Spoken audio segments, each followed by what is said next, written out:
because it's the day where Jesus got up from the grave, and that's where the church gets together and gathers in observation and recognition of what the Lord has done to overcome and to have victory over death. Look at verse 1. The text tells us that Mary Magdalene began her mission on a certain day at a certain time. The day and the time of her activity were influenced by the circumstance. This day was influenced by the events of the previous day. Because the death of Jesus occurred on a Friday and Sabbath followed on Saturday, they were restrained from completing the burial ritual until the first day of the week. Further, this day was the day that Jesus talked about. The events of history, ritual, and prophecy come together so that this day becomes a significant day of celebration and victory over death. You need to understand that there are no coincidences. Things don't just happen. God can and will work through culture and custom to rewrite and reorder our lives and culture to set up transformative situations and events. God can work through history. God can work through our traditions to turn things that will help us and benefit us and bless us. Early on the first day of the week, it was still dark. See, though it was early, this helps us to see how early. The sun had yet to rise, which means that visibility was limited. That the reference of darkness gives indication to the earliness of the day, being the time before the sun has risen. There's often a certain calm before the sun rises because of limited activity. Moving while it is still dark means that there is an opportunity to accomplish things before other folk get active. But darkness also refers to a lack of understanding. When we have a limited understanding of something, it is often referred to as being in the dark. See, it's possible that the statement is theological in nature, which means, as we will see, that Mary really didn't understand what she was experiencing. She didn't really understand what she was witnessing. She just showed up at the right time, at the right place. See, the activity at the empty tomb occurred early on the first day of the week while it was still dark. See, a lesson we can take from the resurrection is that now is the time to prioritize. We must make up our minds and our hearts as to what is important. There are responsibilities that must be taken care of first while we have the opportunity. When we reset our priorities, some things will move up on the list and some things will move down on the list. When we reset our priorities, some things will be added to the list while other things will be dropped from the list. That speaks of the opportunity and it speaks of priority, which suggests that activities taken should be as soon as possible. Some things just can't wait. We've got to work while we can work. We've got to respond while we can respond. We've got to make sure that we're where God wants us to be while we can, because we don't know what will happen when the sun comes up. So reset your priorities. Early on the first day, take advantage of the opportunities that are available. But secondly, recognize personality. Mary Magdalene, sinner, saved by grace. Look again at the text. The only person named at the empty tomb on the early shift was Mary Magdalene. That makes me ask the question, does that mean that she was there by herself? Was she the only one present at that time? Well, if you look at the other gospel accounts, it would suggest that there were others. And we might even infer that what we see in verse 2 where Mary says, we. Or whether Mary was there by herself or with others, the one thing that is consistent in the various accounts is that those on the first shift were exclusively women. Women were the first ones to get the message that the tomb was empty. They were the first ones that were out and up and on task. And I don't know where the brothers were, but I do know that the text tells us that the women were the first ones to respond. But who was Mary Magdalene? She was one of the women who ministered to Jesus and financially supported him and his disciples, which would suggest that she was a woman of means. Mary Magdalene was present at the crucifixion and we see in this text was among the women who went to visit the tomb on resurrection morning. It was she who reported his resurrection to the apostles. She was the one that told them that he was risen, that the tomb was empty. So why does John only focus on Mary Magdalene? Why is she the only one that he chooses to represent? Well, some would say that his singular focus on Mary Magdalene was they used her more as a type, meaning that her story represents the story and experience of many. See, not only was she a supporter of the ministry of Jesus, but she is identified as one from whom 7 demons had come out. Which means that she had a testimony of being freed by Jesus. It means that she could look back and say, when I look back at where I've come from, she was one that could recognize that being with Jesus made all the difference in the world. She was able to recognize and to recollect that because she had an encounter with Jesus, her life would never be the same. So this morning was a priority for her because of what she had been through. This morning she was compelled to be there at the empty tomb, not because she knew it was empty, but because of what the Lord had done for her. Sometimes you just got to show up because of what the Lord has done for you. Sometimes you just got to represent because of how good God has been.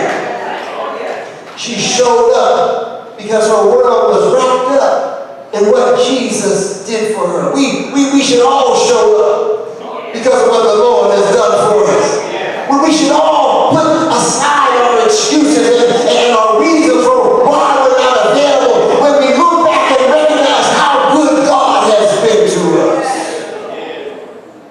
But even as we look at the text, we know that there is another person who is specifically mentioned by name. And his name is Peter, Simon Peter. See, that's important because it was Peter who denied Jesus 3 times after promising that he would always be with him. He failed to betray Jesus with his own words. He promised that I have your back. It doesn't matter what you come up against. I will always be there. And as soon as the going got tough. See, Mary Magdalene went to Peter with a message about Jesus. She went and told him that something had changed. She went and told him that I know what we experienced on Friday. It's not the way it is on this day. Something had changed. She went to the one that had denied Jesus and told him that you need to be aware that all that you're carrying, all that weight that's upon you, that you need to know that something has changed.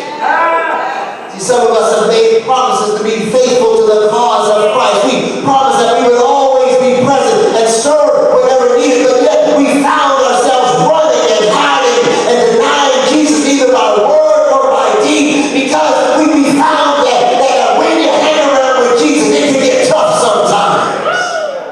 We can all look back at our lives and thank the Lord for meeting us where we were, because the reality is that there are some Easter Sunday mornings, there are Sundays that we weren't thinking about getting up early to be in church.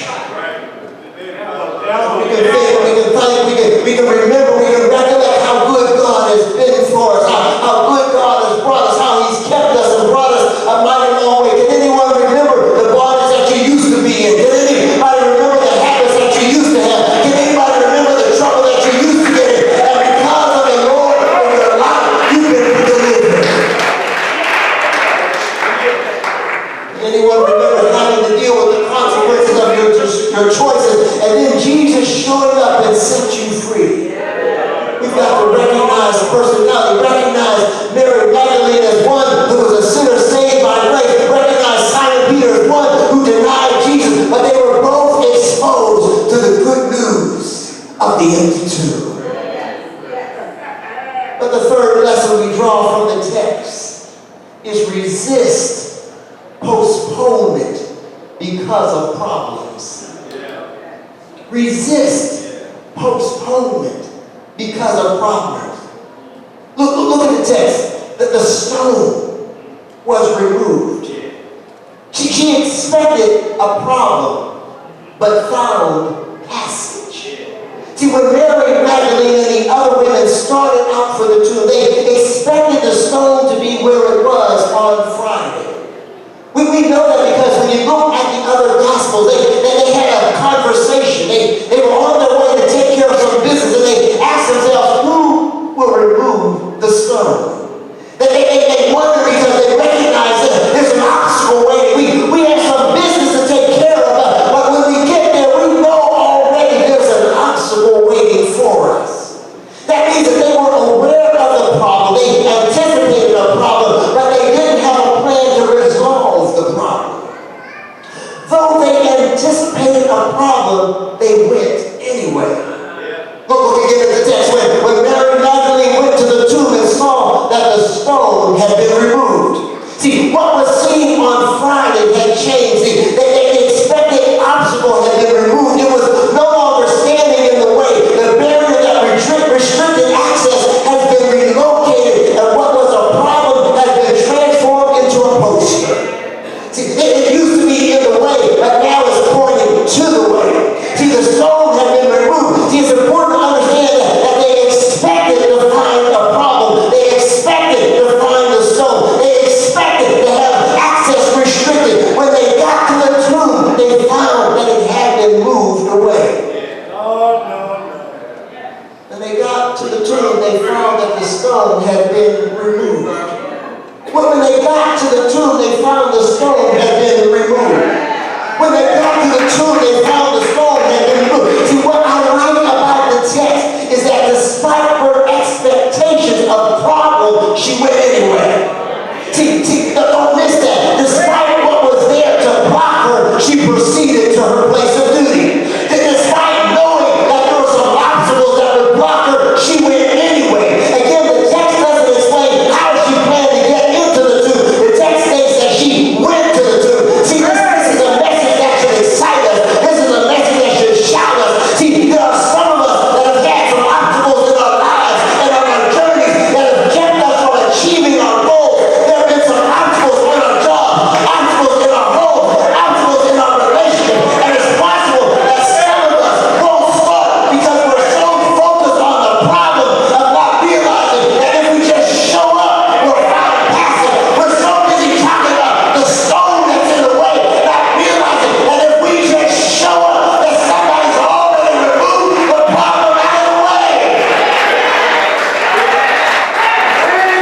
Too many of us freeze up, start talking about it's too hard, I can't do it, I don't do good with that, I remember me, I don't do good on standardized tests. If you give me a practical test, I can pass it. But if you start talking about some stuff about this, that, and the other, I mess up. Sometimes we block ourselves. But the text says she showed up, and when she showed up, she found that the stone had been rolled away. Oh, I pray somebody gets the message. Stop procrastinating. Stop postponing action, because the resurrection reminds us that God can move problems and obstacles out of our way. He's just waiting for us to show up and testify that all has been handled. Maybe some of the things we're thinking about have already been handled. Just waiting for us to show up. Just waiting for us to fill out the application. Just waiting for us to knock on the door. Just waiting for us. Instead of defeating ourselves, talking about it can't be done. Resist postponement because of problems. But the fourth lesson we draw from the text: release your proclamation. In other words, tell what you know, even if you don't have a full understanding. See, in response to what was seen, Mary Magdalene ran to Simon Peter, ran to John, and shared what she had seen and shared her understanding of what she saw. She acknowledged that the tomb is empty and the body of Jesus is gone.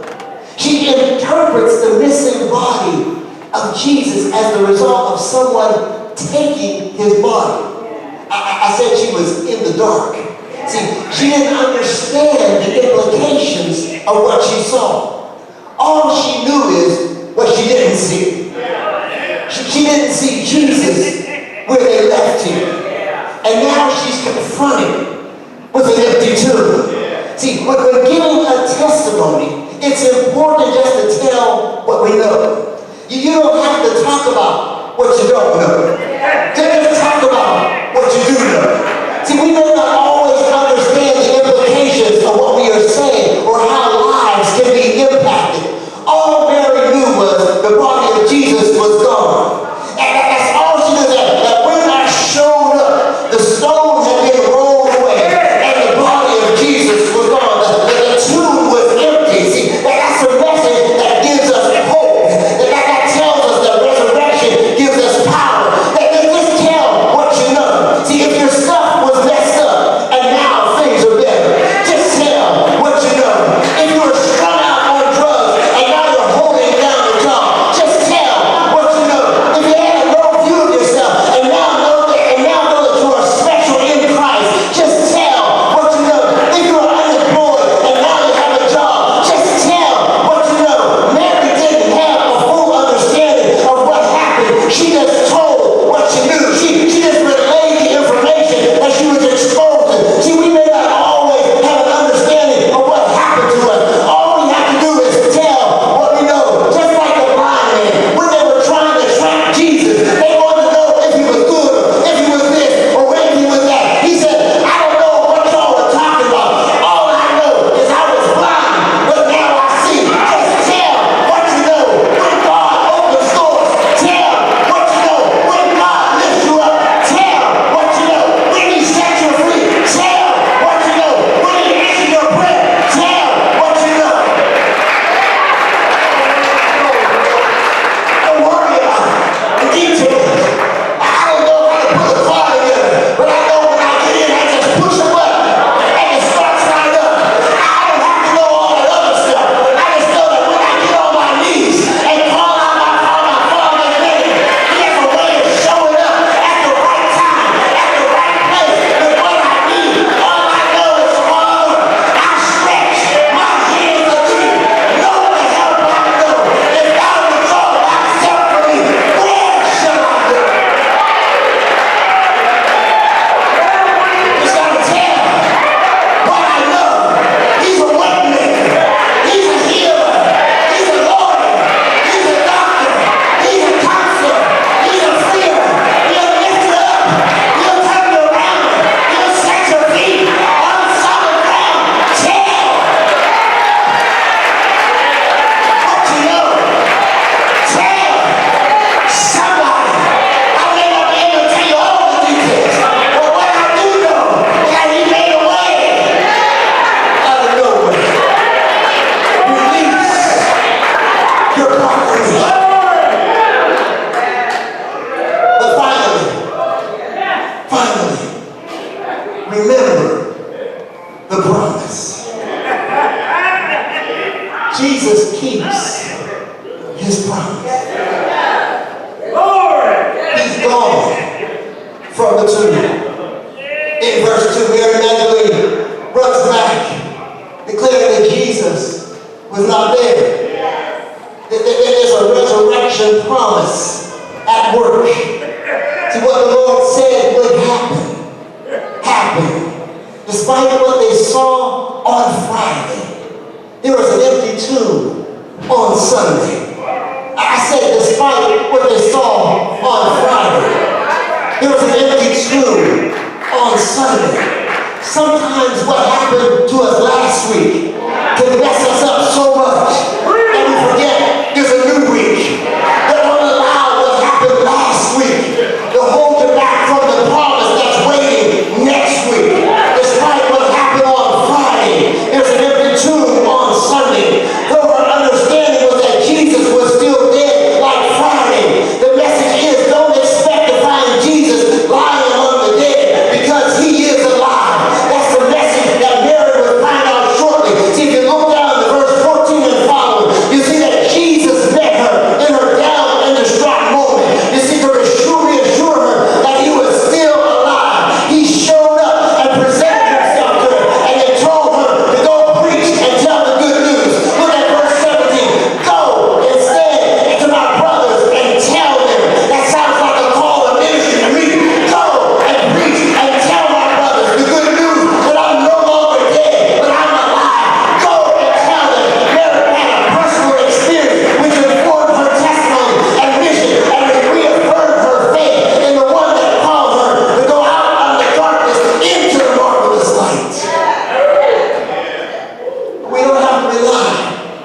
on Mary's experience alone. Because there's some of us here today that can testify they had their own experience with the Lord. Somebody's been healed from disease. Somebody's been delivered from drug addiction. Somebody's been freed from abusive relationships. Somebody's had their eyes wide open. Somebody's been given a new opportunity because a job opened up. See, remember the promise. He lives. How do I know he lives? I know because he lives in my heart. I don't know what your story is. I don't know what your testimony is. But when I look at my own story, I can see how God showed up at the right time. When I look at my own story, I can testify that he's kept me through some stuff that should have taken me out. When I look at my own story, I can see that God has always been faithful, showing up at the right time, opening doors and making a way, closing some other doors because there was trouble on that pathway. God always shows up at the right time. I wish I could tell your story. I wish I could sing your song. But I'm so busy looking at my story and so busy singing my song that I don't have time to talk about your song. Oh, maybe you need to tell your story. Maybe you need to sing your song about how good God has been to you. Talk about the promise, how he's kept you, how he's brought you, how he's lifted you, how he's protected you, how he's provided for you, how he's been there. Through it all. Through it all. Through it all. Through it all. Through it all. I'm glad that Jesus showed up at the right time. I'm glad that he made his way through 42 generations. I'm glad that he healed those that were sick, but brought back those that were broken. And I'm glad that he showed up. And when the right time was for him to show up on a Friday, that he didn't mind stretching his arms wide and dying on the cross and paying our sin debt and then put him in the grave. But early, the resurrection promise says early, on the first day of the week, Jesus got up with all power in his hands. And because he got up, because of the empty tomb, we can live victorious. Because he got up, because the tomb is empty, we can be overcomers.